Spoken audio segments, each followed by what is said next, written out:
জনৈক ব্যক্তি জানান তার মেয়ের লাশ পাওয়া গিয়েছে একটি ধানের জমিতে। মা দ্রুততার সাথে ছুটে যান এবং লাশটি তার মেয়ের বলে শনাক্ত করেন।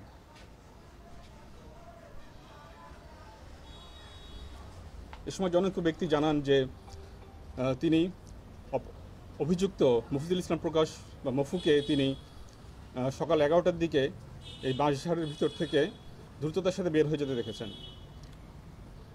আমরা অবিলম্বে তার খোঁজ করি এবং তাকে আমরা গতকাল ধৃত করি। জিজ্ঞাসাবাদে তিনি জানান তিনি ভিকটিমের প্রতিবেশী এবং পুরো পরিচিত এবং এই সুযোগ পেয়ে তিনি নেন।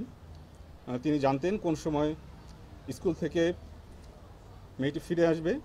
তিনি রাস্তার পাশেই ছিলেন এবং ফেরত আসার পথে আনুমানিক 11:15টার দিকে তিনি মেয়েটিকে তুলে নির্জন স্থানে নিয়ে যান এবং পাশবিক নির্যাতন করেন এবং নির্যাতনের এক পর্যায়ে তিনি মেয়েটি চিৎকার করলে তাকে মুখ এবং গলা চিপে তাকে হত্যা করেন। হত্যাকাণ্ডের পরে তিনি বাসায় ফেরত যান এবং যখন তিনি জানতে পারেন ডেড বডি পাওয়া গিয়েছে এবং বিষয়ে মামলা হয়েছে, তিনি কুমিল্লা ত্যাগ করে সন্ধ্যায় চাঁদপুরে চলে যান।